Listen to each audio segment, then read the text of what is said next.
waking.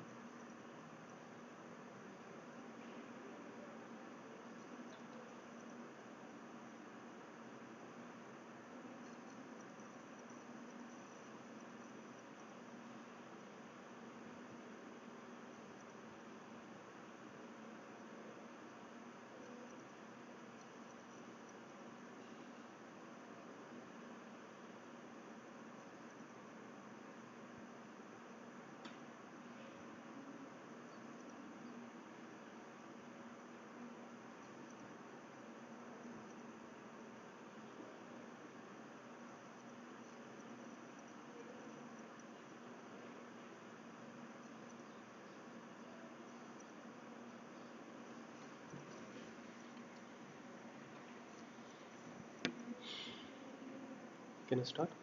Okay. Good afternoon, everyone. My name is Monit Kapoor. I work here in University of Petroleum and Energy Studies in Telecom Informatics and Cloud Computing vertical under Center for Information Technology. Center for Information Technology is the department or the wing of the UPES which runs different computer science engineering programs, and CSE with specialization in telecom informatics being one of them. Today, I am going to deliver this webinar to the interested students who want to opt for this particular course. And as you can see in the introduction slide, on the right side, lots of terms which are given over there, uh, which are pertaining to mobile revolution. And of course, this program hugely aligns with that theme. And then there is a picture depicting a smartphone which is getting connected to multiple categories of services pertaining to gaming, smart housing, social networks, and all those stuffs. So I'll be actually taking you through this particular webinar, and the agenda for today's webinar is that first we'll actually discuss about sector vertical and technology horizontal, as all the programs that are being offered from Center for Information Technology, those are pertaining to sector or a technology. Uh, then on the agenda, the second item is that I would actually like to put the SMAC stack in perspective. SMAC actually stands for Social, Mobile, Analytics, and Cloud. So that is another thing that I would be putting some perspective into. And then we'll discuss about certain prime movers of ICT industry, because the IT or ICT industry as such needs to have certain um, or the activity which is pertaining to ICT, it needs to have certain flavor attached to it from various participants in that particular space, so that actually the telecom business, which is directly affected by the activity in ICT industry, that actually gets a boost. So I'll be talking about those. And then finally, we'll go on to have the description of this program, that what is actually the area of study in CSE with telecom informatics at UPES. And then we'll have a look at the recruiter companies, and the possibly we'll discuss about the skills that are needed to actually you need to have to actually have a go at those particular companies in when they as and when they come for their recruitments in our campus, which would be of course followed by our QA round, and we'd be very happy to answer any queries whatsoever you have. We would be extremely happy to solve those queries or handle your queries. Okay, so today, let me now start with the first point on that agenda, uh, which is the sector vertical and technology horizontal. As we can see, there is an inverted T which has been drawn on the screen, uh, which is giving you idea that what we want to actually now discuss over here. The vertical actually pertains to a sector. Now, sector since today we are talking about telecom, so I'll be specifically focusing on the sectoral vertical of telecom informatics. And horizontal is a technology which would actually be that piece of technology that would actually be used in various sectors. So either way you look at it, you need to be either knowing certain sets of horizontals, or you need to know a vertical, and then you need to understand what are the various um, technology horizontals that actually come and fit into this particular sector that we are interested in as per our own individual interests. So now some of the technologies that are used in telecom sectors, well, the first one of those is actually computer networks or data communication networks. Today's life without not having networks, actually it is beyond imagination. And we can very well imagine, just if we don't have a phone and an internet connection at our disposal, what kind of a life it would be. So significance of these networks uh, is much uh, known to us, and I will be actually taking you to various areas of networks that we actually study in the later part of my presentation of this webinar. Then second aspect that comes straight away into perspective is the mobility. Mobility is something that straight away the term, when we talk about mobility, what comes to our mind is, okay, somebody is having a phone in his hand, in his or her hand, and that person is just moving around and talking. See, it is, of course, that is one way to look at it, but mobility is actually much beyond that. Mobility is, let's talk about certain examples of mobility. One example is I'm browsing on my phone, and I'm moving here and there, and I'm doing my work on my internet. That is one way to look at it. Another way to look at mobility would be, for example, a cab which is fitted with a GPS transmitter or a GSM SIM, and its location is getting tracked. Another example to look at mobility is, there is a container but belonging to a courier company which is being shipped from one country to another. That is another example of mobility. And then there are certain other examples of mobility, with recent emergence of tabs as one of the options uh, for doing various tasks pertaining to networks or internet, whatever you might want to call it. And who can actually forget the mobility aspect that actually was brought into our lives ever since we started using these laptop PCs in our day-to-day lives. So I guess that gives you a clear-cut idea what actually we mean by mobility. And of course, all these devices that we were talking about mobility in the mobility section, they they actually belong to the digital space, and they actually use the precious resources on the networks. Then another very important piece of technology that is being put to use in telecom sector is open source technologies. Open source technologies are various technologies like Java, PHP, uh, Apache Server, Linux operating system. So these are certain examples of open source softwares or open source platforms. Now, all of these open source technology platforms or software development tools, these are actually heavily being put in use. So this is another piece of technology that is hugely consumed when we talk about telecom sector vertical. And of course, cloud computing, this is one huge piece of technology which has actually arrived and is fast becoming a synonym to computer science engineering. And any computing, whatsoever the size of it would be, it is estimated by that by year 2025, everything, all computing would actually happen on cloud. So that is another one important piece. And telecom sector being one of the producers of cloud technology, and it is also one of the biggest consumers of cloud technology. So either way you look at it, cloud directly as well as indirectly affects the sectoral vertical of telecom. So that is one another way. And similarly, there are many more technologies. Please pardon me for the space in the slide. I couldn't actually fit. But yes, who can actually forget the big beast of big data analytics? I mean, the amount of data that is getting generated every day. Just look at our Twitter handles, or our LinkedIn and Facebook and MySpace accounts, or our Tumblr accounts, or our YouTube activities. All these things actually boil down to huge data that is being created by us.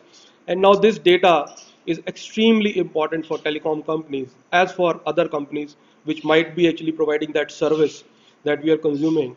The analytics which that go at the back end of all these services that telecom operators or the communication services provider companies, they actually they have to do and they have to mine on the data that their users are producing day in day out, so that they can actually provide better quality of services to to their customers. So when we talk about this piece of telecom sector vertical, you can see certain technology horizontals in those colored bars on the left. They actually stack up one upon another, so that a proper good solution for the customers of telecom sectors that can be created. It won't be that all those technologies would be put into one solution, but yes, so all of these pieces are extremely important, and these are very pronounced in terms of their significance when we talk about telecom sector vertical. Now, next slide is about this huge piece or this huge buzzword that is going around these days, and I guess most of you would be aware of this term.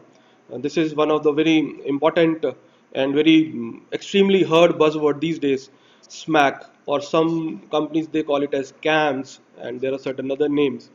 Now, this SMAC, it actually stands for Social, Mobile, Analytics, and Cloud. And this slide is directly an extension to the previous uh, slide that I had just, from which I have switched to this particular slide when we were talking about the sectoral vertical.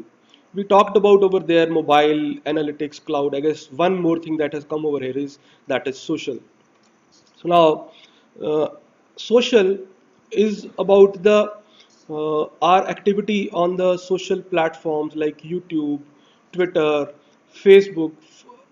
See, one way to look at these social platforms is, yes, they definitely provide us a facility to connect with our friends, to maybe share certain contents, maybe uh, mm, do some collaboration. Yes, so these are various aspects when we actually look into the social platforms. Now, this social user experience is hugely being harnessed by the companies for the purpose of getting an insight from this huge population which is available on these social platforms as to what are the preferences of the people who are visiting these social platforms. Like, if you ask me, if Facebook would have been a country, it would have been third largest of world. I mean, first is China, second is India, and if let's say Facebook is a country, then Facebook is the third largest country in the world. So now you can imagine what is the size of the population which is available on a platform like Facebook. Similarly goes for Twitter. It is buzzing with a million tweets almost every minute. And then you get platforms like YouTube. There are certain other platforms that you might be using. All these platforms actually bring in a lots and lots of activity on the actual networks. Now, just imagine if you are a family of 4 or 5 back home, everybody in your house must be having a phone, and you might very well have a Wi-Fi connection and you're plugging in your smart TVs into that, and all these devices are now mobile, and all these mobile devices are now connected to the network, and these devices are actually being used to consume the services which are present on the cloud, and these mobile devices are being used to browse the various facilities that are being provided on these social platforms. So now these are interlinked, and then at the end of it, at the bottom of it, there is a huge piece of analytics. And before actually I delve into analytics, I'll also explain one more thing about mobile. That let's say you are opening a particular application or a website on your mobile phone, or on your PC, on your laptop, on your tablet, or these days you might even very well be browsing it on your smart TV. So now, if you can see that the interface that these websites these days provide us, they are actually all similar looking. It's not that on one, if you are looking at a website, it is organized in a different manner, and if you go and browse the same website on our laptop, it is on a different manner. So, mobile actually brings in this huge aspect of um, bringing in the facilities at a uniform level across the platforms of mobile devices. And then the services, of course, those are hosted onto the cloud, and those cloud servers are the ones which are actually responsible to give us a hugely satisfying experience on the social platforms, of course, on our mobile devices. And then the analytics, like I explained earlier, analytics is one huge area which actually talks about the customer usage, the customer preferences, the way we do things, and then all that activity patterns are actually trapped by the companies, and then the companies look into that, and then they actually provide us a better maybe feedback, or maybe a better advertisement campaign or something like that. So this entire piece of social, mobile, analytics, and cloud actually sits on a huge telecom services network. As you can imagine, you cannot browse a social network without a telecom connection at the back end. Mobile devices, they are themselves, they belong to the telecom space. Analytics is an essential component in the various activities that we carry on our social platforms. And yes, of course, cloud is one another important piece which actually sits on the IT infrastructure on underneath it.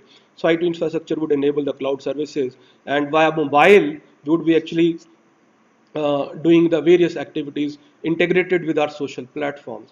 So all these activities are IT activities, and these are hugely taxing on the computer networks that we have. Taxing in the sense they are exploiting, and they are always demanding certain quality and certain quantity from the telecom network. So that puts telecom extremely into perspective when we talk about social, mobile, analytics, and cloud space. Now, going further, we talk about certain prime movers of ICT industry. When I say prime movers, I actually have borrowed this term from mechanical engineering, where a prime mover would be that particular shaft which is actually moving an engine, and then that engine starts doing certain work. Now, there are various prime movers inside the ICT industry. As you can see, this phone geek, it gives us certain information over there that in 2013, actually, more people were using mobile phones than PCs to get online. So your PCs are already out of the way. That is one thing. Then the amount of search that we do on our mobile phone. Of late, we are doing it on using our voice and our gestures. So all the searches, they have grown by 400% since 2010. Or just imagine 400%. So that is the amount of traffic which is being generated from these various categories of mobile device onto the telecom networks. And there would be one mobile device for every person on earth by 2015. Of course, you would disagree with that, but if we actually map with the number of mobile devices we have on the planet and the number of people we have on the planet, actually that ratio would boil down to very close to 1 is to 1. So that is what the geek says. Now, uh, this is a breakdown of these prime movers of ICT industry. Now, the momentum that we see in the ICT industry, One of them is due to the social web. Like for example, that I have given over here, YouTube. We all watch YouTube. We all use YouTube to watch our favorite songs. We use YouTube to watch those various shows of Indian Idol or maybe Game of Thrones that we have missed. So YouTube now it has over a billion users. That is almost one third of all the people on the internet on this planet. They are using YouTube, and every day the people they're watching hundreds of millions of hours on YouTube and generate billions of views. That is just one piece on the social web. The significance of Facebook I just told you, and then there is LinkedIn. There are so many other social web platforms. So they are actually generating a huge momentum of network traffic onto the telecom networks. So that is one way to look at one of the prime movers, and I guess we need to appreciate the significance of this particular component which has seriously arrived in our day-to-day lives, that is called as social web. Then today, we all have a mobile device. And the moment we have that mobile device in our pocket, then all the services that we want, we can very well ask from our mobile that, hey, it is now, anytime, anywhere. When I say anytime, anywhere, that means I am asking from my provider to give me a connectivity at every place I am visiting and at all the time in a day, that 24 by 7 365 days I want my telecom company to give me the connectivity, and anywhere on this planet. That is what is the demand of a modern day customer. Now we all get that very well, we all know. Now what does actually, now how does it then affect our lives? Then one way that the number of hours people spend watching videos on a mobile is up 100% year on year. So every year we are watching twice more the content on YouTube. That is one way to look at it. Then comes in what the other services we consume over a mobile. We all do our banking, we all do our recharges, we all watch even cricket matches these days on a mobile phone. Now just imagine the amount of demands that we are making on the telecom networks. Now all these demands that we are making on the telecom networks, it is because of that phenomena, anytime, anywhere. Then 2015, the year 2014, it was actually called as the year of the mobile revolution. Internet access, like I told you earlier, it surpassed on the fixed computers to mobile devices in 2013-2014. And you would be surprised to know more people than ever before in the age group greater than 55, they are accessing the internet more often. You might be having that uncle in your house, or maybe that dadaji or naniji in your house who is actually now using a mobile phone, and they have very well a WhatsApp group and they have got a Facebook page. So they go and they use internet. That is one way to look at it. And of course the people who are working population, I would put people, of course people retire well beyond 55, but yes, the age group which is from 15 to 55, that is from a student who has passed out from a school at the 10th grade to a student, to a person who is yet to retire, who is around 55, 58. All these people are working. All of these people are working, in a sense, even if you are studying, that is also one kind of work. And amount of internet access we do for in our day-to-day lives, like every day, if you ask me personally, I would be spending close to 3 to 4 hours on internet while working here in the university. And same goes for any working professional these days, because all the work that we need to do actually is being handled by IT. So the internet access that uh, has already surpassed, and now we can understand that of course there is internet access that is being done from the desktop PCs and laptop PCs, but then mobile has actually taken over, and who can forget those Candy Crush games, right? So that is one way. And then with this huge boom in the retail sector, like when these players actually arrived, Amazon, eBay, Flipkart, Paytm, mobile vouchering has become a huge phenomenon. We all look for those vouchers via which we can actually get those discounts on these e-retailing platforms. All this mobile vouchering actually generates another activity, which is shopping. Now just imagine the shopping that people are doing on internet. People don't want to go to the nearest store near their vicinity. They just want to order it on online, and they want the things to be coming to their places straight away. So now shopping and spending money in shops is one of the essential activities that people were doing. Maybe 5 years ago, they were actually going into the shop and doing all those tasks over there. But now all that activity is coming predominantly in the urban areas, and on a smaller level in the rural areas. That is, it is coming to the e-commerce retailing platforms. And all these e-commerce retailing platforms, they again sit tight on top of telecom networks. And then recent phenomenon that is called as Internet of Things. You must have heard about smart cities concept, which is being launched worldwide and hugely taken by government of India as well. Now that straight away takes us to this area where we say Internet of Things. Now Internet of Things, one example would be Internet of Things would be like controlling the temperature of air conditioner and the cooling of my refrigerator from my mobile phone. Now, this is one way to look at Internet of Things, and these kind of things are already there in our lives.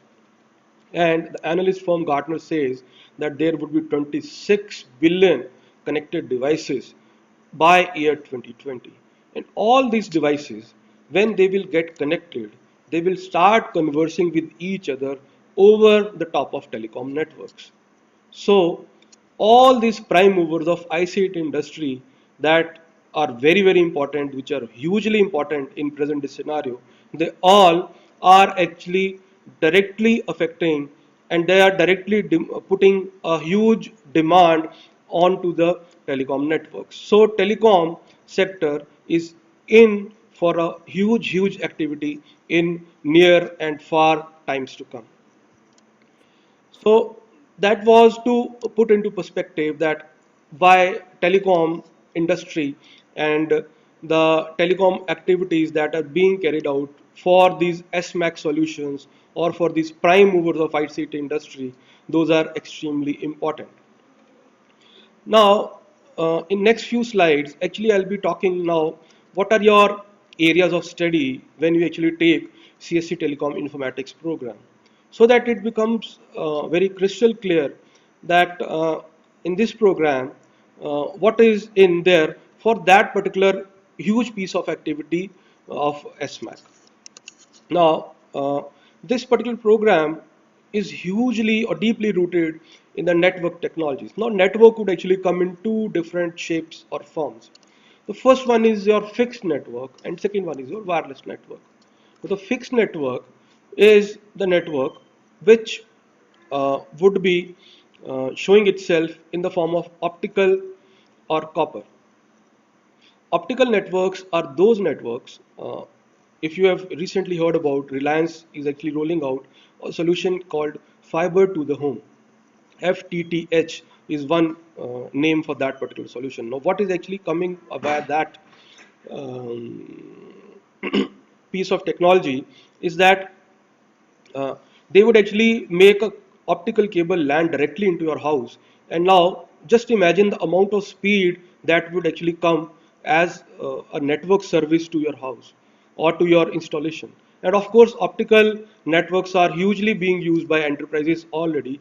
Like for example, in the university I work in, we have got optical connectivity, optical cable connectivity from the service provider from whom we actually take the internet or the network connectivity. So now that is one piece, and then another one is your copper. We all have those modems coming in from MTNL and BSNL in our houses.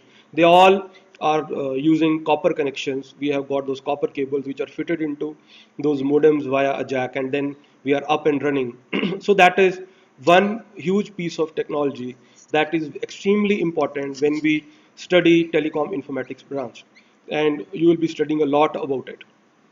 Then, second shape or second form of network technology is wireless.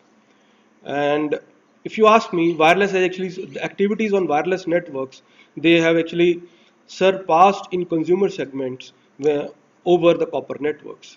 Now, the first two pieces of wireless technologies that hit the Indian markets were GSM and CDMA back in 90s. Now GSM has actually evolved from 2G to 3G, and currently 4G is being rolled out by various companies. So these are various generations of the GSM, and we are actually now witnessing advent of 4G technologies.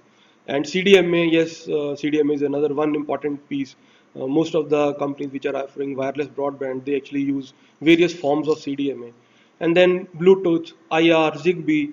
For you, these might be very small pieces of applications on your mobile phone, but these are actually extremely important when we talk about telecom informatics space. Because you might be actually using or consuming certain amount of services on through your mobile device or through your Bluetooth or Zigbee enabled device back at your place, and that activity is of extreme interest or extreme importance when we talk about telecom informatics as a discipline. So we would so when we talk about networks, fixed and wireless, these are the two pieces or the two shapes of network technologies that you would be studying, and there would be a huge focus on these two particular pieces of technology. Then this is a program that deals in mobile application development. When we talk about mobile application development, we all have those iOS and Android and various other phones in our pockets. And these phones are nothing if we don't have those apps on our phones. Just imagine if we don't have a Facebook app on our phone, how the life would be. So that is one example. And then there are other apps like for banking sector, you have got different application development environment and all those things. But predominantly, all of these things, the various mobile apps, even gaming apps that are there. So all these apps are actually being developed under an environment which is called as mobile application development environment. So if we want to develop a mobility solution, then we need to understand that these mobile apps, apart from those social platforms apps and gaming apps, there are certain mobility solutions also in place. For example, one of the mobility solutions is your Ola cabs. So we all actually book our cabs using that mobility solution which is being provided by Ola, right? So there are certain other mobility solutions. For example, you want to track a courier, there is an app for that. And similarly, various there are various solutions that exist in SMAC space, and mobile application development environment, it becomes extremely important to develop mobility solutions for all the problems that pertain to SMAC space. And then there is enterprise mobility, which is pertaining to the big and small enterprises. All the big and small enterprises, they are now actually shifting their workloads onto cloud. Now, the moment they shift their workloads onto the cloud, they also want to enable to leverage the power of the cloud. Now, if you want to leverage the power of the cloud, all the activity that was being done on the typical laptop or a PC, now it has to be enabled on a mobile device also. Only then it is going to become a anytime, anywhere exercise that a telecom networks promises you.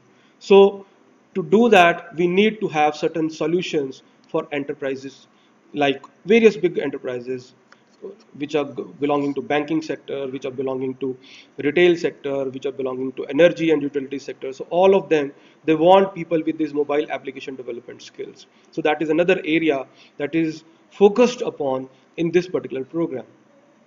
Then third part, which is very important, this is a program which deals in backend operations of networks. Now, when we say backend operations of networks, the points which are listed after this are pertaining to the technology aspect of backend operations of networks. Like in the first point, it is written that these backend operations, these are actually evolved with the presence of network operation centers. We call them as NOCs.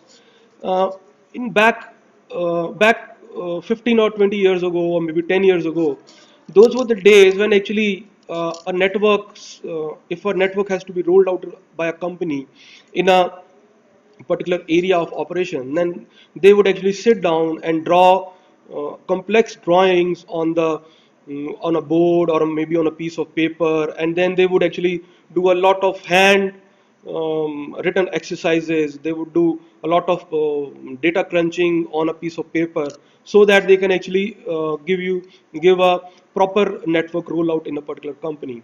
And once that network has been rolled out, then users would come in and they would use that network, and then they would have to actually collect that feedback from the network users, and then they have to trigger an alarm or a bill. So all these things were done actually manually. But ever since the arrival of network operation centers, and when I say network operation centers, these are hugely IT enabled utilities.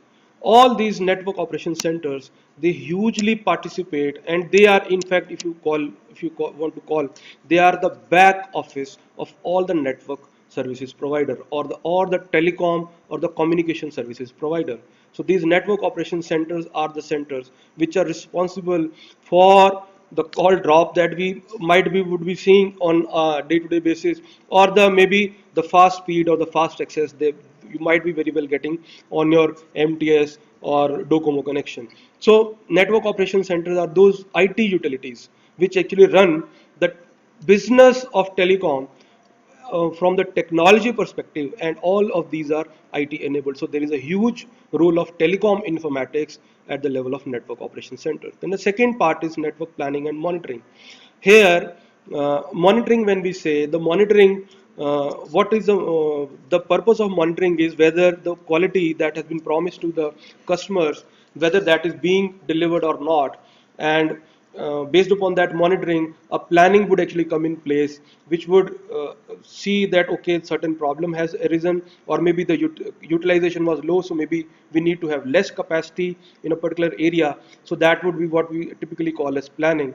And this network planning and monitoring, this is another backend operation which is a very important operation, and part of it is usually done in network operation centers. And presence of cloud technology is extremely important here. And then there are certain emerging trends like software defined networks and network function virtualization. So these are two very important trends which actually tell us that cloud is going to be hugely used in times to come, when it would be pertaining to network planning and monitoring. And network, believe me, it's not going anywhere. So because without network anything is not going to function. It's a huge enabler of IT infrastructure and cloud facilities. So telecom networks are going to be a part of the same wheel. They are a very important spoke in the same wheel of cloud and IT infrastructure. And then network resource management, there are various resources on the network. So that is another one important backend operation. Starting from the SIM card that you are consuming, to the Wi-Fi router, to the cable that is being laid, all this is IT enabled. If you ask me, the moment you ask for a mobile connection, a huge activity actually starts at the back end of IT, at the back end of a telecom company, which is knowing your customer, that is your KYC form. It would be fed into a system where your IDs would be scanned. Your customer relation executive would give you a token. That token would be flagged to our network operation center. The network operation center would now enable the same. So all these activities are actually IT enabled, and this is one way to look at the network. And then there is another important piece that is pertaining to the network resource management, is the data services that we have in use. With this advent of 3G and other technologies via which we actually have those broadband connections in our houses, so that is another network resource that these companies have to manage. And the management of all these resources, of course we visit the vendor or the shop which is present in our vicinity, but at the back end there is a huge IT activity which is actually enabling those vendors or those front offices via which we actually consume the network resources. And then there is one very important area of study in this particular program, which directly affects the backend operations of the network. That is the policies as well as the standards. See, if you want to work in any sector, you need to understand what are the standards which are being followed in that particular sector, and what are the policies which would be followed in that particular sector. Now, when we say communication standards, who designed this 3G standard? Who designed this 4G standards? Because if you can recall, and when we were actually using 2G services, we couldn't send data as well as voice all at the same time. like the webinar we are doing, it could not have been possible on a 2G services. But maybe right now you might be listening to this particular webinar on your mobile phone. So this is one very clear way to look at the communication standards, how these standards keep on evolving. And in this course, you would be taught where to look for these standards, as these standards vary from country to country, continent to continent. So if you, as a IT workforce in a company, you are designing a telecom informatics solution for a company in Uganda and a company in London, the standards might very well be different. So, and the policies, of course, they would be definitely different. So you need to read a lot about these things also in this telecom informatics program. Uh, then, see, in the previous slide, I discussed about the uh, technical back-end operations. This particular slide is telling you about the particular domain that we call as telecom sector. When we say telecom sector, the domain, it would be actually broken into two huge pieces.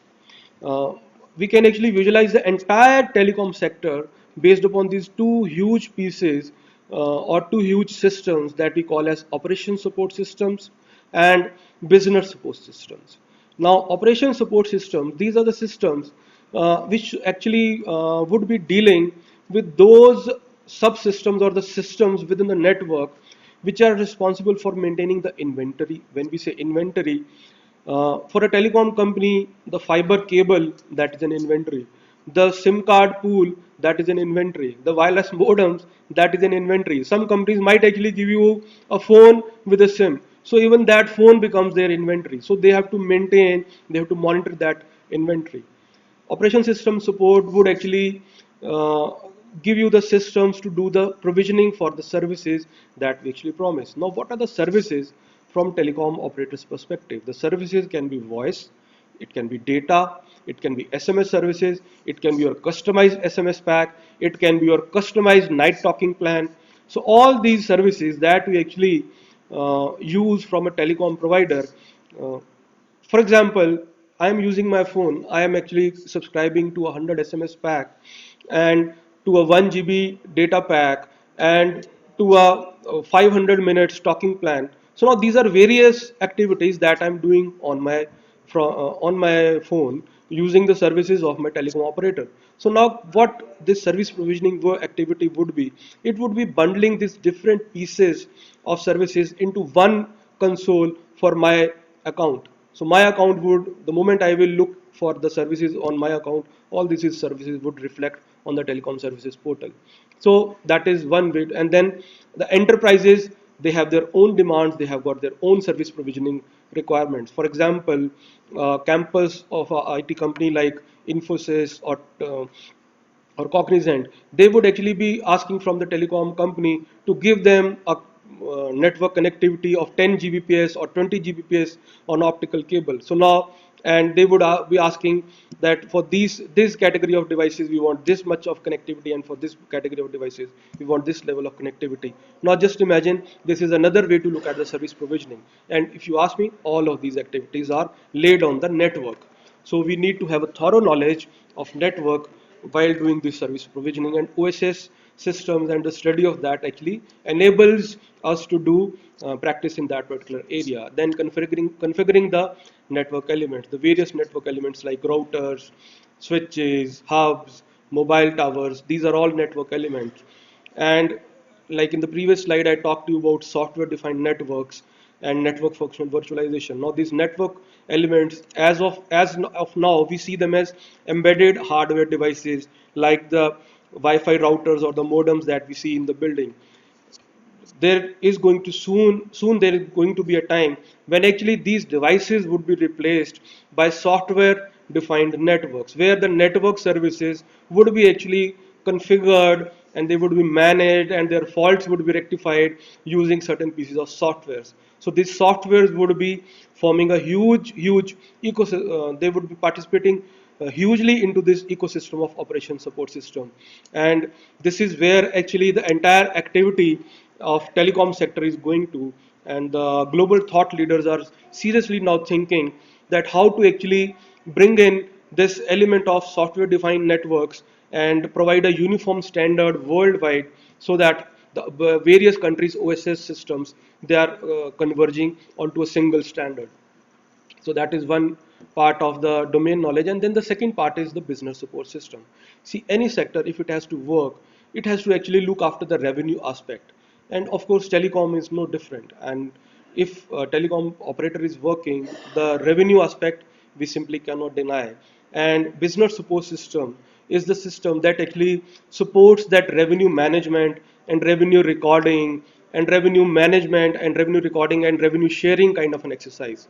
So here you would be now studying about how the operations of a telecom sector company are done, or how a communication services provider company works, how their operations are carried out, how the customer care of these companies actually works. It's not the BP or the call center information that would be given to you.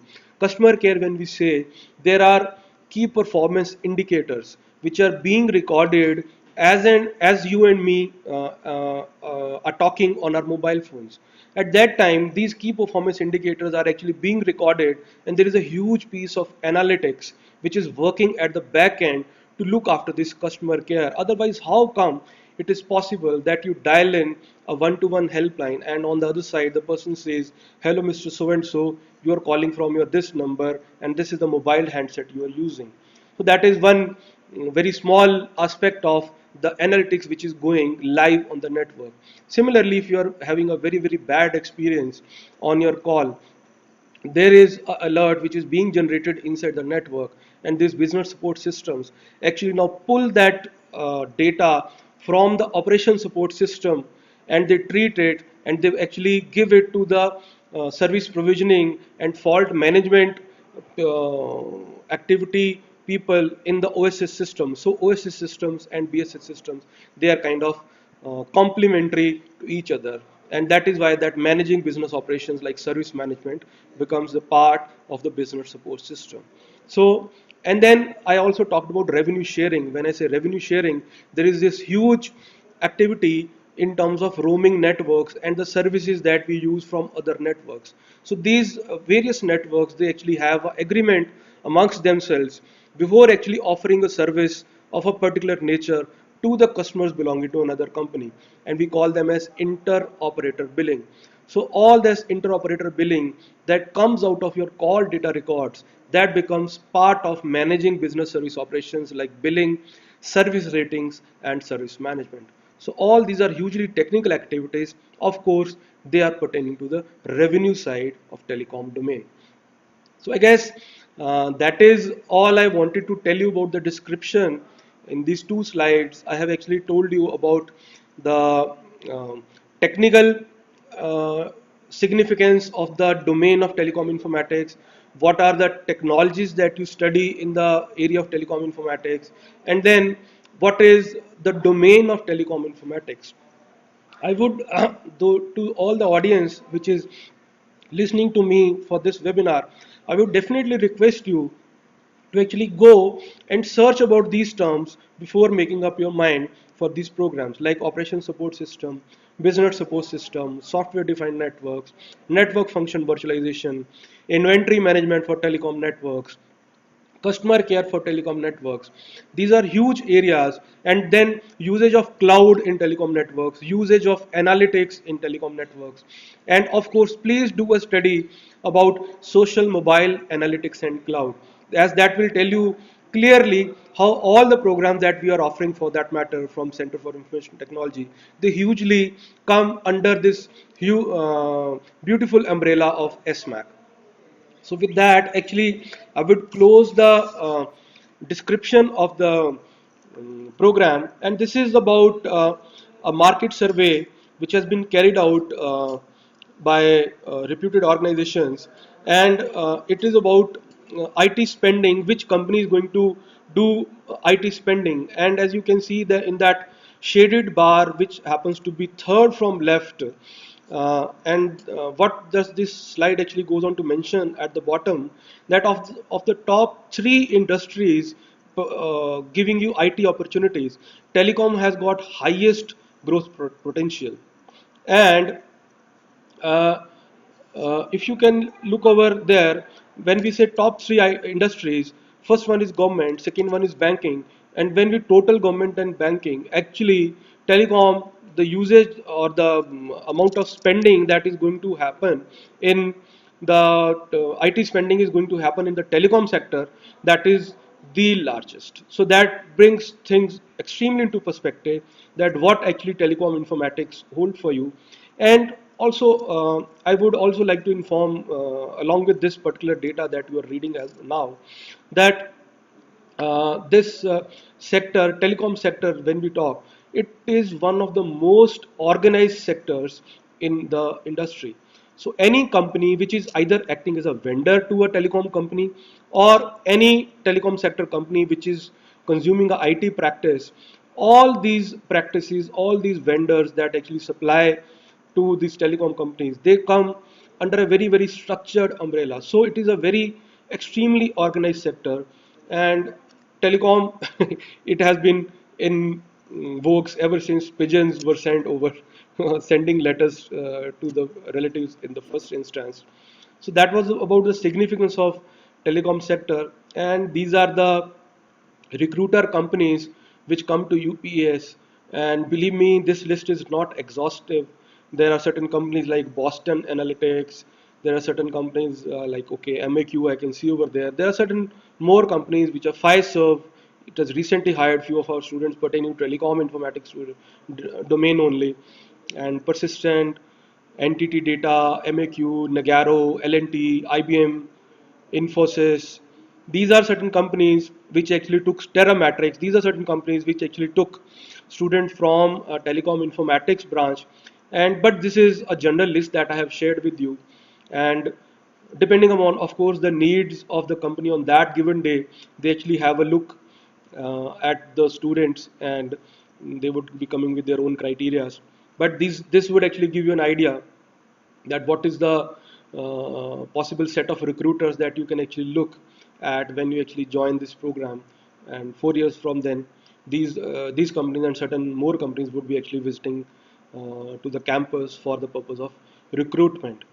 And I would like to also inform you that we have overall placement record for our Center for Information Technology programs is upwards of 95% year on year. Last year we had 100% placements, and slowly we are inching to 100% placements for this year also for all the eligible students who were eligible after completion of their credits. So that is something very noteworthy of, that we were actually in a position to place 100% of students in the previous year, and this year also the placement record on an average for all the branches has gone upwards of 95%, and for same goes for telecom also. The placements are more than 95% as of now. And that's all, friends. So with that, actually, I will now close my webinar, and for next 5 to 10 minutes, we would be actually looking at the questions or the queries that you people want to throw at me. I would be extremely happy to solve those questions or solve those queries. And I've provided you my email over there. You can definitely send me an email, or you can visit our website for more details if you missed any details. Of course, those details are present in the brochure also, which have been shared with you. And uh, and the last one is the best thing to do. If you can find certain amount of time, you can visit the campus and meet the faculty, and that will actually give you a lot of perspective about the various programs. So, okay, thank you very much. And I would request you now to please put any queries. I would be answering those queries for next 5 to 10 minutes.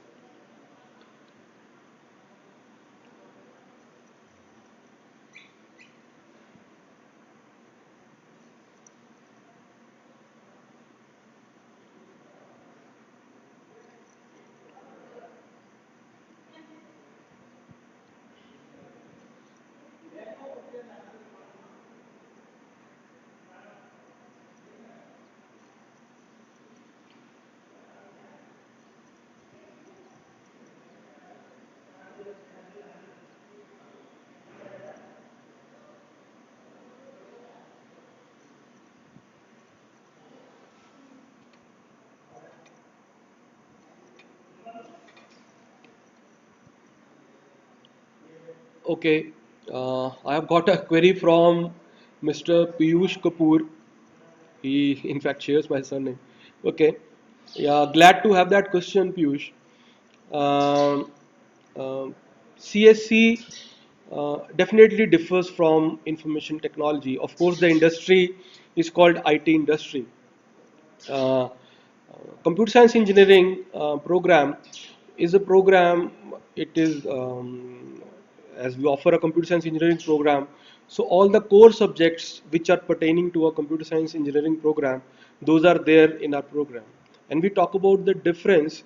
Then information technology courses, if you can do a self study about that also, I would suggest that the papers or the syllabus that is being taught in a computer science engineering program, that is different from information technology. And whereas IT courses are more focused towards the technologies pertaining to IT. When we say IT, that means they are more focused towards software development, and they are more pertaining to the application development side. Whereas a computer science engineering program would definitely teach you about the uh, systemic aspect. When we say systemic aspect, it would definitely teach you about a computer system architecture. It would definitely teach you about automata and compiler. So these are certain things that you definitely have to look at while taking a computer science engineering program. Because if you want to be a good technical person, then in pertaining to IT field, then somehow this knowledge of computer architecture and the compilers, automata, these are certain important things, and you need to have a thorough grasp on those subjects. Whereas IT would actually won't offer that leverage to you. It won't be having those components of the syllabus. So yes, of course, you would be a equally good programmer if you come out of IT, but then the knowledge for the system would be very less, or it won't be there. That is my take on it. I hope it satisfies your query. Okay, so we have got another question from Miss Preeti Vadhva. Now she's asking about the details about the placement. See, I told you placement is not um my perspective. I just told you that we have placed more than 95% of eligible students this year, and we had placed last year 100% students. Of course, the general queries that we get, so I can answer those questions, that the top salary was close to 8 lakhs. There were students who secured salary of 6 lakhs. But then, Preeti, as of now, I would rather request you to focus more on the course of your interest. Because if you have done really well, salaries would arrive, maybe even if you don't get high package at the campus recruitment level. You can definitely make up for that if you got a good domain knowledge at your hand. And in a year or two, that is what we have seen from our previous students, the previous batches who have already passed out and who are placed. Our students are getting placed, and they are being sent to client side even, and those client sides might be within the country, or they might be even abroad, within a span of 6 months to 1 year. So that is a very strong statement to make, but yes, we have got those examples. Uh, I would not know about CSC in database systems to answer your second question, Preeti. So I would not be actually able to answer that question. Okay. Um we have got a query from Mr. Mohammed Sabir.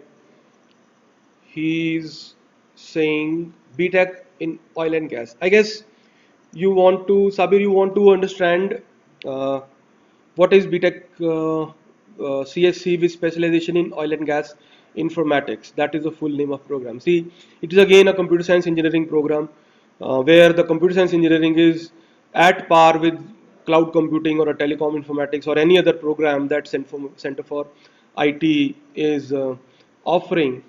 Um, oil and gas program is pertaining to the entire value chain. Like I told you in the first slide, that there are certain pieces of technologies that actually come and fit in the telecom program, and those technologies were cloud, networks, analytics, open source, to name a few. So now, similarly, oil and gas has got its own sets of technologies. Those sets of technologies for IT applications for pertaining to oil and gas would be SCADA, GIS, GPS. So these are the certain technologies, along with, of course, open source, analytics. So these are certain technologies which would be actually focused upon in the oil and gas informatics program. I hope that answers your question. Uh, okay, we have got a query from Mr. Niket. Niket, yeah, CSE Telecom Informatics graduates likely to have lot of opportunities in the future. That is your question. Definitely, yes, Niket. That is the entire perspective that I was trying to give you all during my first half of my webinar. If you have listened to those portions, see, the graduates which actually would be coming out of this. See, we have already placed one batch of ours, and this year our first batch has actually passed out from this program. So now, since this program was introduced in 2012, so from this program, I can tell you one thing which is very significant, in fact, that since you are studying different areas of analytics, cloud, mobile application development, open source technologies, so you actually learn variety of technologies in this program, and then you become useful for various other sectors apart from telecom informatics. And actually, our students have gone into telecom domain companies like MAQ, Fiserv, Nagaro. These are companies which have gone for their domain skills, and then there are certain other students who could actually make to those companies like Boston Analytics and the Lean apps. Now these are companies which valued their technology knowledge, and since they were belonging to this telecom informatics program, they could actually get a advantage from that technology horizontal knowledge. So it all depends what kind of a skill set you finally have once you are coming out of your sixth or seventh semester, because that is the time when placement would be happening. And please, again I'm saying, don't worry about the placements right now. You should be worrying more about what is your interest. I'm again emphasizing on that. See, I have given you a complete breakdown of the relevance of telecom informatics program. So if you can uh, get a hold of that, and if you also agree that yes, telecom domain is very important for that SMAC, so then it becomes a very obvious and evident choice for you to take as one of the options while opting for a BTech program here at UPES. Uh, Lipika Dhiman. Okay, Miss Lipika Dhiman has asked for the internships. As of now, we have placed 100% of our students in internships. These students are doing internships at various companies. When I talk about 100% internships, I'm talking about the entire bunch of computer science engineering students in Center for Information Technology. So be it cloud computing students or be it telecom informatics students, they've all gone to various companies. They've gone to companies like Alma Bay, they have gone to companies like Baba Fatouche, they have gone to companies like IBM, they have gone to companies like EMC Square, they have gone to companies like PayU. So these are various companies which have opted to take our students as interns. I'm not saying only these five. They would be close to 70 or 80 different companies in which our students have gone in for internships. Um, then we have a question. Okay, this is a very important and a very significant question that Miss Hema Puni has asked for. She has asked that what is the difference between communication in ECE. That is what I understand from that question, is that electronics and communication engineering and computer science engineering in telecom with specialization in telecom. Yes, Hema, that is a very important and a very significant question, and thanks that you have asked that. See, that program that we call as electronics and communication engineering, that would be run by a electronics and communication engineering department, and a computer science engineering program would be actually run by a computer science engineering department.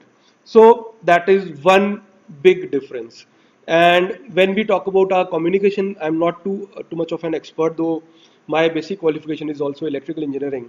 See, a communication engineering syllabus would be more towards the electronics behind communication, whereas this program, computer science engineering, with specialization in telecom, it is about handling of the IT resources of pertaining to the same network domain. So the people who will be coming out of these programs, they are suitable for telecom companies who are running their own IT operations, or they are suitable for those IT companies which are actually running the businesses for these telecom companies, and they are also useful for the companies which are consuming those technology products, or which are building those technology products which are being taught in telecom informatics program. So I guess that makes it clear to you that this is a program which is being offered from a computer engineering department and not from a electronics engineering department. So first thing that you need to clarify, if you or somebody whom you know who is going to opt for this program, that whether the student is interested in electronics engineering as a major discipline or a computer science engineering as a major discipline. And then going further, you need to make a choice which specialization you want to take under computer science engineering. Thank you. Thanks for that question. I really appreciate your question.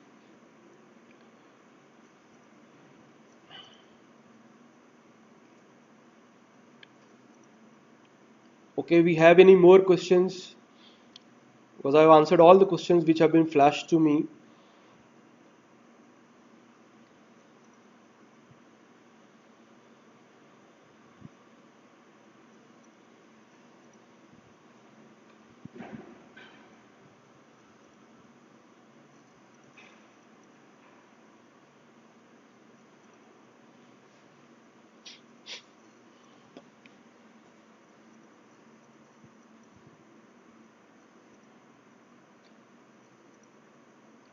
Nikhit.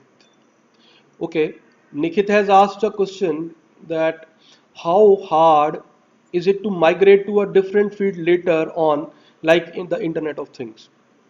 Nikhit, I would answer it in different way.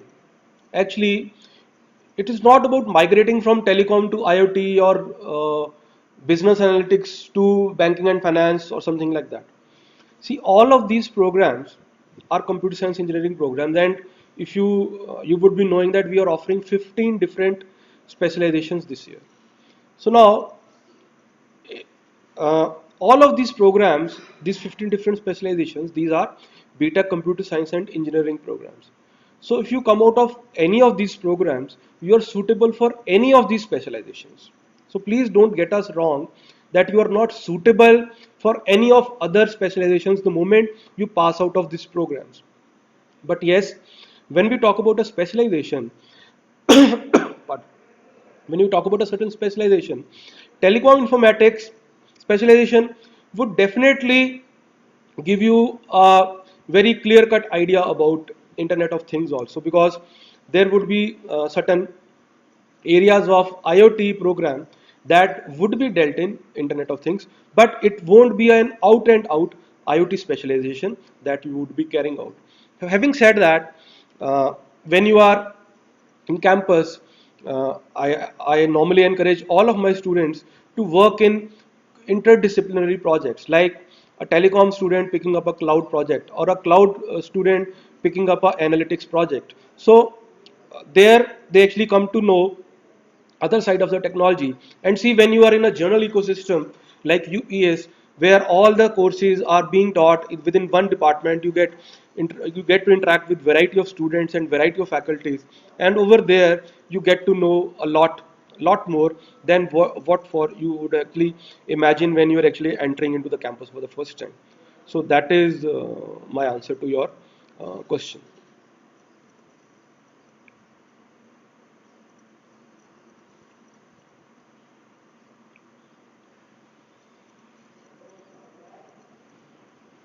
Okay, we are waiting for the next question. Anybody has a question, please?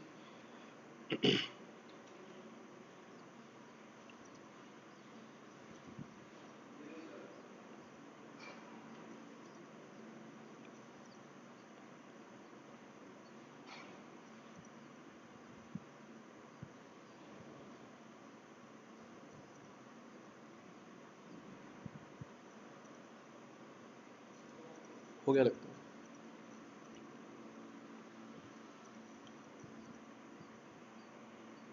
Thanks, Nikit. Thanks.